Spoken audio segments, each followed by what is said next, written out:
As we enter the month of August and firmly in the back half of the year, the stock market is starting to look a little different. Over the past few years, the technology sector and the Magnificent Seven have largely led the way. However, interest rates were high, and the Federal Reserve is looking to cut interest rates. The economy is starting to slow. We have seen unemployment raise from below mid 3% to now above 4%. All of this has investors looking to change their portfolio around just a tad and add more diversification into their portfolio. As such, in today's video, we're going to take a look at 4 stocks and ETFs. I'm going to be giving you 2 ETFs and 2 individual stocks to consider buying in the month of August. But before we take a look at those, do me a huge favor. Click that like button down below. Subscribe to the channel, and let's jump into it.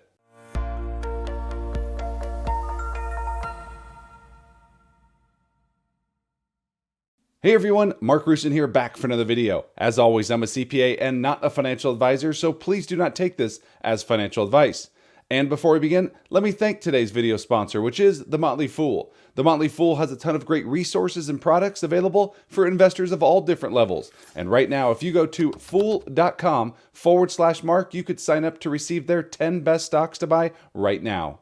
All right, let's jump back into the video. First, taking a look at our top stocks to buy for the month of July. And in that video, we covered 4 individual stocks. We went through the likes of Johnson & Johnson, Pfizer, as well as Equinox and the Hershey Company. Let's take a look at how those stocks performed.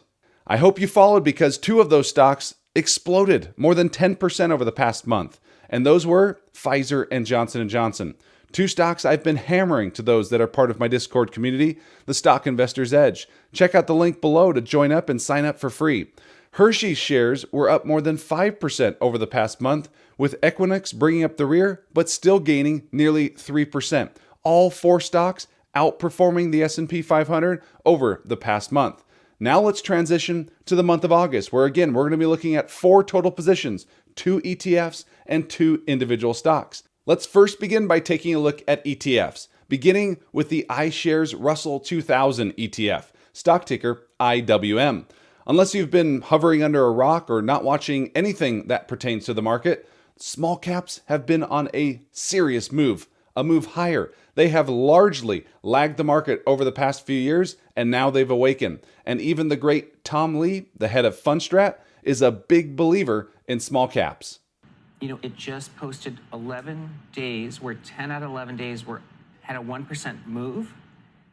The 9 times it did that since 1979, when you weren't in a bear market, we were up 100%, 1 month, 3 months, 6 months, 12 months later. 12-month average gained 40%. The stat that he mentioned about small caps being up at least 1% per day in 10 out of the last 11 trading days was quite fascinating. But this is something we've kind of been talking about in our live shows, which are every Wednesday if you want to join us at 7 p.m. Eastern Time. And what we've been talking about is the broadening out of this rally, the diversification. This doesn't mean that technology is just going to fall off a cliff. This just means that there's going to be some profit taking, and at the same time, we're going to see investors start to broaden out their portfolio as well. Look at this chart here I uncovered while doing some due diligence for this video. I took a look at the Russell 1000 Growth ETF versus the Russell 1000 Value ETF. And over the past month, it's quite clear that investors are looking for small cap exposure. They are less focused on growth, though, and more focused on value, as the Russell 1000 has easily outperformed the S&P 500 and the Russell 1000 Growth by a pretty wide margin for just a 30-day period. However, the safe play without having to choose growth or value, and you still want that small cap exposure, is to go more broad and look at that Russell 2000, which is why when I want small cap exposure, I look to IWM. IWM currently has assets under management of $73 billion, and over the past 12 months, the ETF is up 14%. However, over the past 3 years, IWM has gone nowhere. This is certainly not a position that I have at the top of my portfolio, but it's one that I believe you should have some exposure to within your portfolio. Speaking of the portfolio, here's a look at the sector breakdown for IWM. At the top, you see sectors like healthcare, financials, and industrials being the 3 largest sectors that IWM is exposed to. And here's a look at the top holdings where you may not recognize some of the names given they are such small, hence the small cap name. When it comes to small caps, Tom Lee is looking for a 15% move in small caps just in the month of August alone. Now let's move on to the second ETF, which is the Schwab US Dividend Equity ETF, stock ticker SCHD. And if you've watched any of my videos in the past, you know my love and appreciation for SCHD. It is a broad-based dividend-focused ETF, but more importantly, it is a great complement to those tech-heavy ETFs, those popular ETFs such as SPY or QQQ, due to their lack of technology exposure. And as we just discussed when it came to IWM, some of the same exact reasons on why I'm high right now on SCHD is due to the fact that investors are clearly looking to diversify their portfolio a little more. Again, not dumping tech entirely, but at least looking to broaden it out more. And one easy way to do that with still managing and still looking at large cap companies is through SCHD. They have a very little technology exposure, hence why they've underperformed the market over the past few years. SPY has returned 40% in the past 2 years compared to 21% from SCHD. Now that's still a solid return rate, but underperformance nonetheless.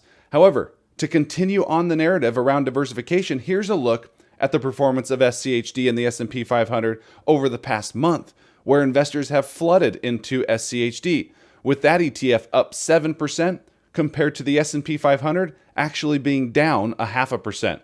SCHD has assets under management of $58 billion, and over the past 12 months, shares are up nearly 10%. Here's a look at the ETF sector breakdown, where you can see at the top, they have large exposure to financial, healthcare, and consumer staples, holding down the top 3 sectors. Technology accounts for only 8.5% of the ETF. And here's a look at the top holdings, where you see the names of Lockheed Martin, AbbVie, Amgen, Home Depot, BlackRock, Coca-Cola, Cisco Systems, Pfizer, Chevron, Texas Instruments. A lot of names from various different sectors.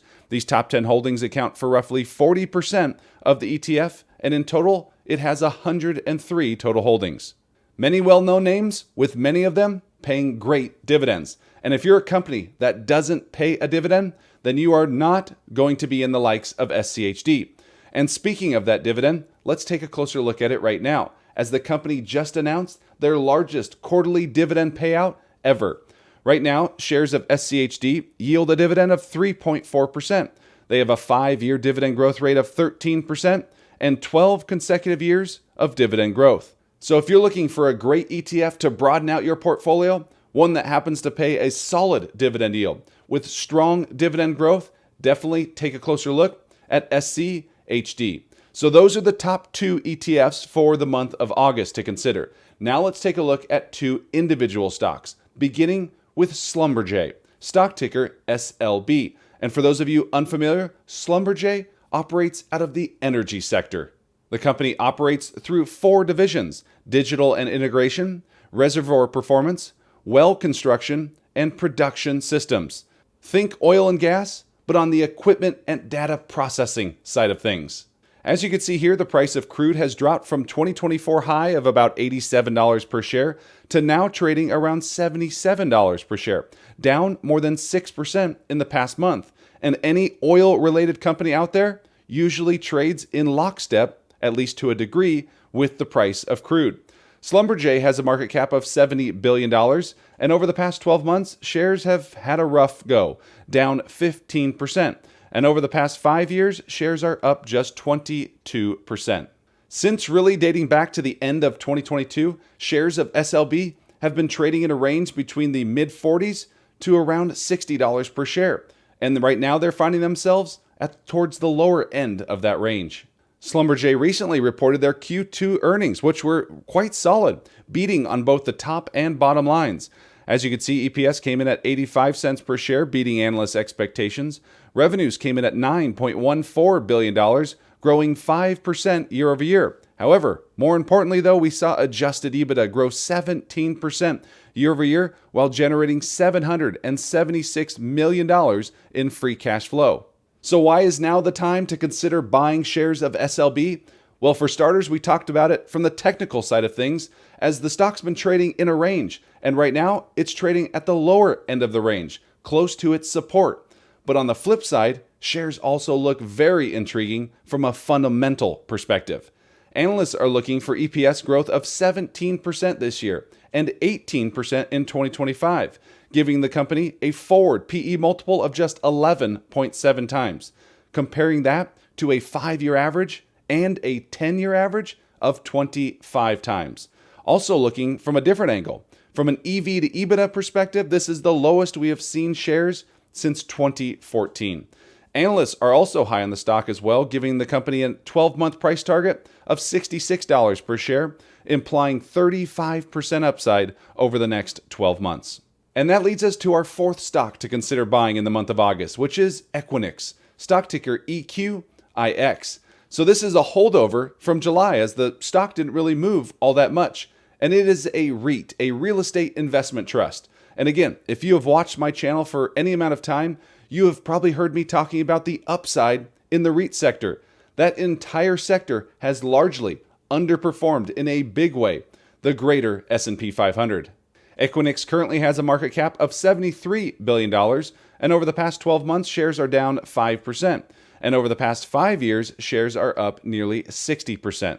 The REIT rally already has a catalyst higher from a broad perspective, but EQIX in general, being a data center REIT, they have a long runway of growth.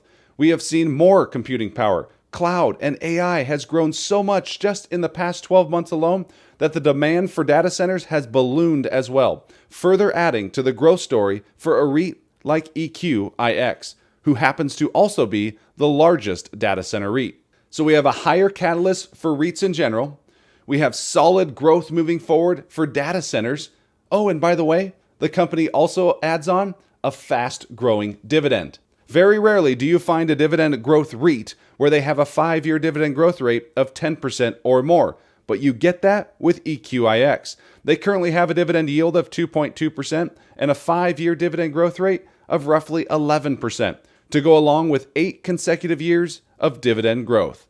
Now, let's add on top of that and look at valuation, where we can see that analysts are looking for the REIT to generate AFFO of $37.65 per share next year, which equates to a forward price to AFFO of 20.5 times. Historically, the REIT has traded closer to 26 times, and the growth rates have remained the same, to a T, showing me this is clearly an undervalued stock. We just have to be willing to wait for the rate cuts to take shape. Analysts also have bought into this narrative, as they have an average 12-month price target of $924 per share, implying 20% upside from current levels. So there we just looked at 4 stocks and ETFs to consider buying in the month of August, 2 ETFs, a small cap with IWM, more of a broad dividend play with SCHD, an energy play with SLB, and then a REIT with EQIX. Down in the comments section below, let me know which of these 4 do you like best? Would you consider adding to your portfolio in the month of August? And if you haven't done so yet, please hit that like button down below, as I truly appreciate it. It really helps with the growth of this channel as well. And also consider subscribing. With that being said, we'll see you in the next one. Take care.